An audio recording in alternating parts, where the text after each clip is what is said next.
Che fa una musmuciumi due di pure. Që shkam? Mirë se na erdhe shpine modhe të rukove. Do një mirë në rajon. Gjuar. Urinë fitore të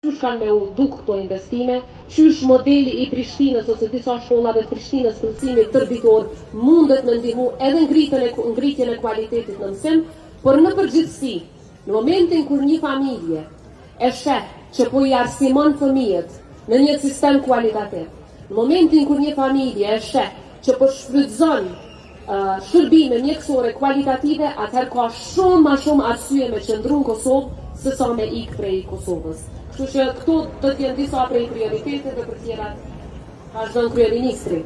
Faleminderit. A shtirë me kështu diçka për atë që tha nga...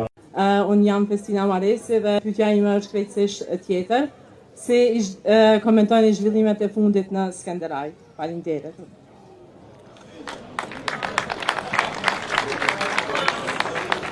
Për pes, si komentojmë heq.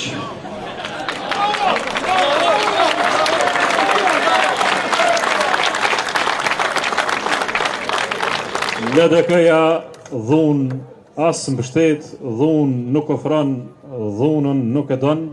LDK është interesuar të flasë me qytetarët tanë, të ofroj vizion, rrugtim të arshëm dhe një ide rreth së cilës populli i Kosovës ndihet i përfaqësuar. Populli i Kosovës nuk është populli i dhunës, familjet e Kosovës nuk janë familje të dhunës, familjet e Kosovës janë punëtore të ndershme, populli i Kosovës është i tillë dhe LDK-ja përfaqëson këtë më së miri. Kështu që të tjerët dhe të rrehen me zveti, ne kemi punë tjetër. Çfarë do të bëni për të parandaluar zbrazjen e Kosovës? Ju lutem, është pozitive.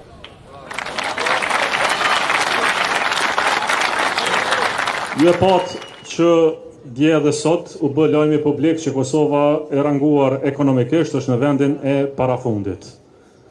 Qeveria tha, kemi bo përparim, prej vendit fundit, jemi dalë në vendin e parafundit. Kjo s'është ambicia jonë. Ky djali këtu, Niko, do të bëhet 100 vjeç, me këtë tempo, me këtë trend, me këtë mendësi, për të arritur mesatarën e Bashkimit Evropian. Nuk e kemi 80 vjet kohë për t'i humbur, e 90 vjet kohë tjera për t'i humbur, për të arritur mesatarën e Bashkimit Evropian. Na duhet një ambicie shkëlqyeshme, një ambicie që i jep Kosovës 3 gjëra bazike. E para, investime kapitale që Republika Kosovës si ka parë asnjëherë më parë në historinë e vet. Dhe shtylla e tretë që përngarësia është e para, të jemi të integruar në komunitetin euroatlantik dhe besoj që këtë punë presidenti Osmani e bën me mjeshtri të jashtëzakonshme, aty ku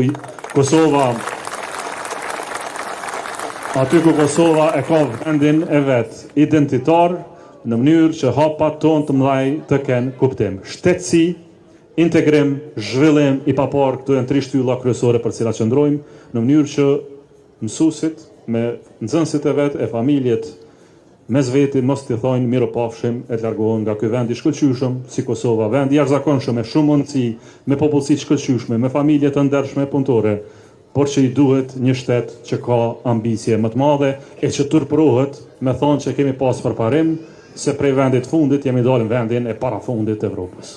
Ju falenderoj.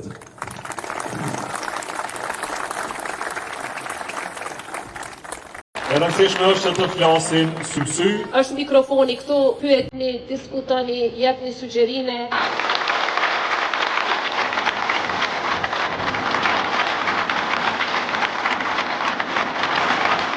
Në të motivoni të ri të marrë mësim familjare. Sa rëndësi kanë për juve direkt komunikimin me qytetarët. Ka dallëni dhe dëgjojmë në zgjedhjet e kafshëm. Po dëmtuar shteti më shumë ti, diçka që qytetarët janë dhe nuk vëshë. Pa përtimi për na jap në sot që kemi me realizu nivel investicione. Nuk kam qenë e shpejt për atë që dje nga emocionet të nga që kam. Mikrofonin tam vetëm. Çe. Jo, nëse më nuk. Përshëndetje për të gjithë. Fitore! Nisë edhe mikrofon.